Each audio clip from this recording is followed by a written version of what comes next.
Hello बच्चों, let's read the question. Question says a block of mass m and a pen of equal mass are connected by a string going over a smooth light pulley. Initially, the system is at rest when a particle of mass m falls on the pen and sticks to it. If the particle strikes the pen with a speed v, find the speed with which the system moves just after the collision.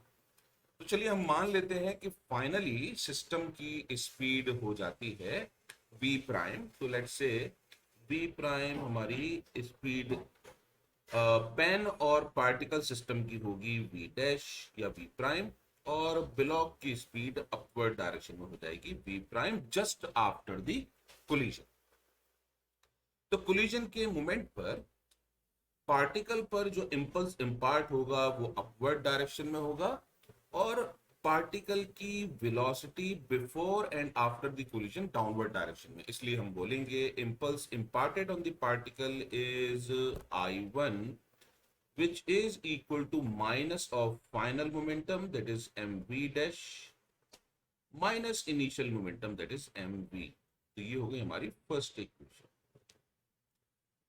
इसी तरह block पर लगने वाले impulse को हम बोलेंगे I2, और चूंकि इस पर इंपल्स अपवर्ड डायरेक्शन में ही लग रहा है सो इसलिए हम बोलेंगे final momentum mv dash minus 0 which is equal to mv dash. This is our second expression. और पेन पर लगने वाला जो इंपल्स होगा वो दो इंपल्सेस का डिफरेंस होगा। चूंकि I1 का डायरेक्शन पार्टिकल m पर अपवर्ड है, तो by Newton's third law of motion particle pen पर इंपल्स डाउनवर्ड डायरेक्शन में लगाएगा और I2 अपवर्ड डायरेक्शन में लगेगा। इसलिए हमारे पास इंपल्स का डिफरेंस होगा I2 माइनस I1। चूंकि पार्टिकल डाउनवर्ड डायरेक्शन में मूव कर रहा है तो इसलिए फाइनल मोमेंटम इसका है माइनस mv डैश और इनिशियल मोमेंटम 0। सो ये हो जाएगा I2 minus I1 is equal to minus mv dash. This is our third expression.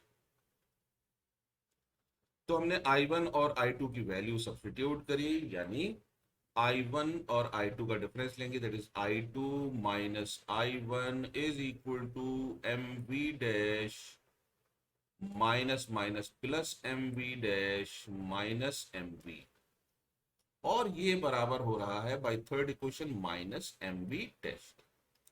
Solve करते हैं तो हमें मिलता है 3mv dash is equal to mv, और v dash is equal to हो जाता है v बाई 3।